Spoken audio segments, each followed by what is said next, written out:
नमस्कार दोस्तों, स्वागत है आपका वनडे एग्जाम सेंटर में।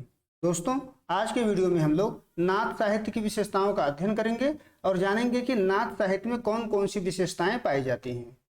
नाथों ने अपनी मान्यताओं के प्रचार के लिए जिस प्रकार के साहित्य की रचना की है उसे नाथ साहित्य कहा जाता है। यानी नाथ जो एक धार्मिक संप्रदाय था, नाथ संप्रदाय, इन्होंने अपनी मान्यताओं के प्रचार प्रसार के लिए जिस भी साहित्य की रचना की है उसको नाथ साहित्य के नाम से जाना जाता है।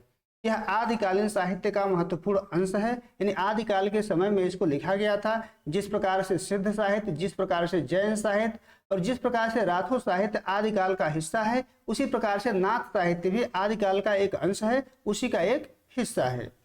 इसे सिद्ध साहित्य का विकसित रूप माना जाता है। यानी नाथ साहित्य को जो सिद्ध साहित्य आदिकाल में था उसी का एक विकसित रूप माना जाता है। ऐसा माना जाता है कि जो सिद्ध साहित्य की मान्यताएं थी उसी मान्यताओं के विरोध में या उसी मान्यताओं को कुछ सुधार करके नाथ संप्रदाय का उद्भव हुआ है, जिसमें बौद्ध के साथ साथ कुछ अंश तक शैव मत को भी स्वीकार किया जाता है। यानी नाथ संप्रदाय में बौद्ध मत के साथ साथ कुछ हद तक शैव मत को भी स्वीकार किया जाता है। इन दोनों को मिला करके नाथ संप्रदाय बना हुआ है।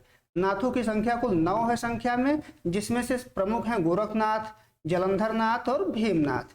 ये 9 नाथों में से प्रमुख नाथ हैं और इसमें से सबसे प्रमुख जो नाथ हैं वो गोरखनाथ हैं, जिनके द्वारा नाथ संप्रदाय की स्थापना की गई थी। गोरखनाथ के जो प्रमुख रचनाएं हैं वो सिद्ध सिद्धांत पद्धति है, गोरक्ष शतक है, विवेक मार्तंड है और ज्ञान तिलक है। इनके द्वारा और कई सारी रचनाएं की गई हैं और इनके रचनाओं का जो संपादन है गोरख बानी नाम से पीताम्बर दत्त बड़थवाल के द्वारा किया गया है।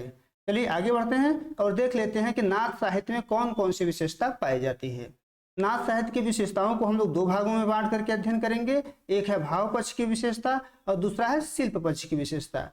सबसे पहले हम लोग यहाँ पर भाव पक्ष की विशेषताओं का अध्ययन करेंगे और भाव पक्ष की पहली विशेषता है धार्मिक मान्यता से ओतप्रोत। यानी जो नाथ साहित्य है वो एक धार्मिक ग्रुप है, धार्मिक जो है संप्रदाय है और उनकी जो रचना है, जो उनका साहित्य है वो धार्मिक मान्यताओं से ओतप्रोत है। नाथों ने अपने साहित्य की रचना अपनी धार्मिक मान्यताओं के प्रचार प्रसार के लिए किया है, इसलिए उनकी रचनाएं धार्मिक मान्यताओं से ओतप्रोत हैं। इनकी रचनाओं में इंद्रिय निग्रह यानी इनके संप्रदाय की जो मान्यता थी उसी का वर्णन किया गया है, जिसमें इंद्रिय निग्रह है, संयम है, निवृत्ति मार्ग है, हठ योग आदि का वर्णन इनके रचनाओं में मिलता है। इनके द्वारा आडंबरों का खंडन भी किया गया है। यानी जो सामाजिक आडंबर हैं वो नाथों के द्वारा उसका खंडन किया गया है। उन्होंने वर्ण व्यवस्था का खंडन किया है, जाति व्यवस्था का खंडन किया है, छुआछूत का खंडन किया है।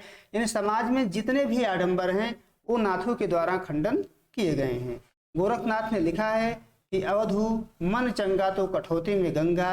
यदि आपका मन चंगा है, यदि आपका मन निर्मल है तो आपका ईश्वर आपके भीतर ही वास करता है, ऐसा गोरखनाथ का मानना था। आगे बढ़ते हैं। दूसरी विशेषता है निवृत्ति मार्ग की स्थापना। आपको बता दें कि 2 मार्ग होते हैं, एक होता है प्रवृत्ति मार्ग और दूसरा होता है निवृत्ति मार्ग। सिद्धों ने प्रवृत्ति मार्ग को अपनाया था और नाथों ने निवृत्ति मार्ग को अपनाया है। निवृत्ति मार्ग का आशय होता है कि भोग वासना से दूर। नाथों ने सिद्धों की प्रवृत्ति के मार्ग के विपरीत निवृत्ति मार्ग को अपनाया है। निवृत्ति मार्ग का आशय है सांसारिक सुखों में लीन न होना। यानी संसार के जो सुख हैं, संसार का जो भोग वासना है, संसार का जो विलास है, इसमें लीन न होना ही निवृत्ति मार्ग कहलाता है। नाथ सांसारिक सुख के प्रति उदासीन है। गोरखनाथ ने लिखा है कि 9 लख पातर आगे नाचे, पीछे सहज अखाड़ा, ऐसे मन लय योगी खेले, तब अंतर बसे भंडारा। इन 9 लख पातर आगे नाचे, 9 लाख स्त्रियां जिसके आगे क्या करें, नृत्य करें, पीछे सहज अखाड़ा, और पीछे एक नाथ संप्रदाय का योगी जो है अखाड़ा लगाकर बैठा हुआ है, समाधि में बैठा हुआ है, लेकिन 9 लाख स्त्रियों के आगे नृत्य करने पर भी उसको कोई प्रभाव नहीं पड़ रहा है, वो विचलित नहीं हो रहा है। ऐसे मन ले योगी खेलें, तब अंतर बसे भंडारा। अगर योगी का हृदय इस प्रकार से पवित्र रहेगा, इस प्रकार से अपने ईश्वर पर अडिग रहेगा कि वो काम वासना से विचलित नहीं होगा, 9 लाख स्त्रियों को नृत्य करते हुए देखकर विचलित नहीं होगा, तब अंतर बसे भंडारा। तब जाकर के अंतर ईश्वर का वास होता है, तब जाकर के हम ईश्वर की प्राप्ति कर पाते हैं। आगे बढ़ते हैं। तीसरी विशेषता है सांसारिक भोग से मुक्ति। नाथों का मानना है कि आध्यात्मिक सत्य तक वही पहुंच सकता है जो सांसारिक भोग से मुक्त हो चुका हो। यानी जो सांसारिक भोग में लीन होगा वह ईश्वर तक नहीं पहुंच सकता है, आध्यात्मिक सत्य तक नहीं पहुंच सकता है। आध्यात्मिक सत्य तक पहुंचने के लिए यह जरूरी है कि व्यक्ति सांसारिक भोग से मुक्त हो चुका हो। सांसारिक भोग से मुक्त होने के लिए इंद्रियों का नियमन, निग्रह एवं संयम आवश्यक है। यानी जो व्यक्ति इंद्रियों का नियमन करेगा, उसका निग्रह करेगा, संयम करेगा, वही जो है सांसारिक भोग से मुक्त हो सकता है। एक उदाहरण देख लेते हैं। जोगी सोई जानिए जग तय रहे उदास, तत् निरंजन पाइए कहें वछंदर दास। यानी जोगी उसी को जानिए जो जग से उदास रहता है, जो जग के भोग वासना में लीन नहीं होता है, उसी को निरंजन यानी ईश्वर की प्राप्ति होती है। ये कौन कह रहा है? मच्छंदर दास कह रहे हैं कि जोगी वही है जो जग के प्रति उदासीन रहता है, जो जग के भोग वासना में लीन नहीं होता है, और उसी को ईश्वर की प्राप्ति होती है। अगली विशेषता है हठ योग। हठ योग पद्धति। नाथों के साधना पद्धति को हठ योग कहते हैं। जो नाथ संप्रदाय का साधना पद्धति है उसी को हठ योग के नाम से जाना जाता है। इसमें ह का अर्थ होता है सूर्य, ह का अर्थ होता है चंद्रमा, हठ का अर्थ हो गया सूर्य और चंद्रमा को आपस में मिला देना। यानी सूर्य और चंद्रमा की गति को पलट देना क्या कहलाएगा? हठ योग कहलाएगा। इसका आशय हुआ इंद्रियों के स्वभाव को पलट देना। जो हमारी इंद्रियां हैं उनका जो स्वाभाविक स्वभाव है उसको पलट देना ही हठ योग कहलाता है। योगी अपने साधना के माध्यम से, अपने कुंडलनी जागरण के माध्यम से इस स्वभाव को बदल देते हैं, उसको पलट देते हैं। उसी को हठ योग के नाम से जाना जाता है। हठ योग के माध्यम से ही कुंडलनी जागरण तथा खट चक्र भेदन का अभ्यास किया जाता है। यह हठ योग पद्धति जो है योग साधना की पद्धति है। इसी के माध्यम से नाथों के द्वारा ईश्वर की प्राप्ति, अपने योग की प्राप्ति की जाती है, सिद्धि की प्राप्ति की जाती है। आगे बढ़ते हैं। पांचवी विशेषता है बाह्य आडंबरों का विरोध। नाथ संप्रदाय के द्वारा बाह्य आडंबरों का विरोध किया गया है। नाथों ने सभी प्रकार के बाह्य आडंबरों का विरोध किया है। इनके द्वारा वर्ण व्यवस्था, जाति व्यवस्था और ऊंच नीच पर चोट किया गया है। इन सभी का विरोध किया गया है। ये वेदों में विश्वास नहीं करते हैं, उस पर क्या करते हैं? कुठाराघात करते हैं और समानता पर बल देते हैं। जो ऊंच नीच है, जो जाति व्यवस्था है, जो वर्ण व्यवस्था है, वो असमानता पर आधारित है। नाथों के द्वारा समानता पर बल दिया गया है, असमानता को वे स्वीकार नहीं करते हैं। अगली विशेषता है गुरु का महत्व। नाथ संप्रदाय में भी गुरु का महत्व है। नाथों ने गुरु के महत्व का भी प्रतिपादन किया है। इनके अनुसार बिना गुरु के मुक्ति संभव नहीं है। आपको मुक्ति तब तक नहीं होगा जब तक आप किसी गुरु के पास नहीं जाएंगे। मुक्ति प्राप्त करने के लिए नाथ संप्रदाय में गुरु का होना आवश्यक है। गोरखनाथ ने लिखा है, गुरु की जब महिला निगुरा न रहिला, गुरु बिना ज्ञान न पाइला रे भाईला। यानी अगर आपको कोई गुरु नहीं मिल रहा है तो कोई स्त्री भी मिले उसको भी आप अपना गुरु बना लीजिए, लेकिन आपको बिना गुरु के नहीं रहना है।